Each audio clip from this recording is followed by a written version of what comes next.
And so our first location, this one is very near and dear to my heart.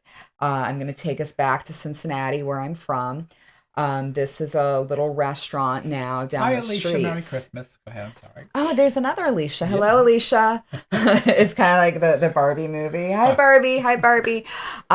So I actually did a ghost hunt here one Christmas Eve myself. Okay. And if anyone follows my Instagram, I promise I do more in my life than go to hotel bars and restaurants and drink champagne.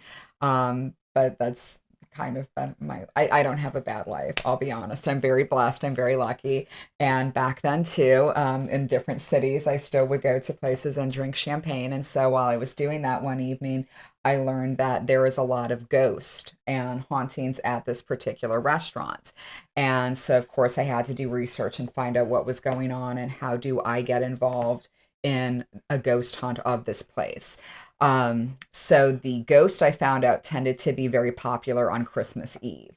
And the reason behind that is this was a former stagecoach stop back in the day, around the 1800s, a gambling house, supposedly a brothel or a place of ill repute. What is repute? Yes. Okay. House of ill repute. Oh, okay. I didn't have any champagne today. I have some in the fridge. May I bring it? Level me out. Magni, could you bring us 2 flutes of champagne, please? Why not? It's Christmas It's Eve. Christmas Eve. So reportedly there were 4 murders on this site.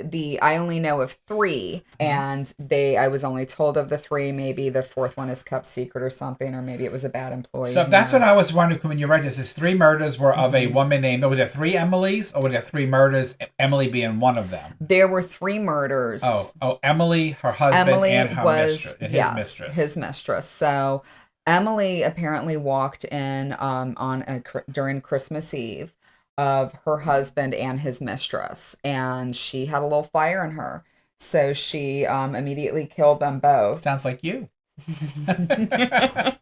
My Taurus energy. Yeah. And then she went upstairs. Let me see, where's that? Got it. Like up to this room here. Yeah, they can see it when you do it there. Where there's some rafters and some beams, and she hung herself. So supposedly on Christmas Eve is when there's a lot of activity at the restaurant. And I was able to convince the manager to let me and a friend do a ghost hunt one Christmas Eve there, which was phenomenal. We drank and ate lovely food and then just wandered around this huge restaurant all by ourselves. So the staff will report that there's cold spots throughout the restaurant, particularly upstairs room.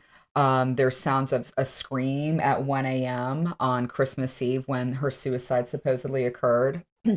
And then a fire, there's been fires that will suddenly light themselves in the fireplace. Songs will play on the speaker that they're not programmed into the machine. Glasses will move around and crash to the floor, which is pretty common at haunted restaurants and bars. That's something I've seen a lot myself. And this is the weirdest one that I thought. So, and I've never heard of this before in a haunting, and of course I had to do it myself. I was told that if you look at her picture, which is lovely, this lovely picture of this very Lovely. stern. Look at those eyes. I'd have stern. cheated. No, I'm just Okay, kidding. yeah, I know. She like looked mean. she needs some eyebrows done, maybe a little bit of lipstick, moisturizer. Yeah, exactly. Kinda mean to me. Then yeah, he obviously I wouldn't have cheated. I'd have been scared to cheat. Yeah, well, yeah, and she proved her point. Yeah. So apparently, if you look at her picture, which is right outside the hallway to the bathrooms, and if you walk into one of the back stalls after staring at her picture, and you stare down, this is really, really weird, that the walls of the bathroom stall will almost move in a V shape and go down, like kind of creating a vertigo effect that the walls are falling down around you, which granted, we've talked about this. We have to be skeptical. You have to be skeptical when you're haunting spirits. Absolutely. And you can't just assume whatever's happening. But I did go look at the picture. I did go to the bathroom, and I did experience the vertigo effect of the walls going down. but I had also been imbibing on my own spirits all evening. So, but it's a lovely, exquisite restaurant, and if you're ever in the area, I would certainly recommend checking it out and doing the ghost stories or the ghost tour of it. Just not on Christmas Eve. Yes. Cheers. Cheers.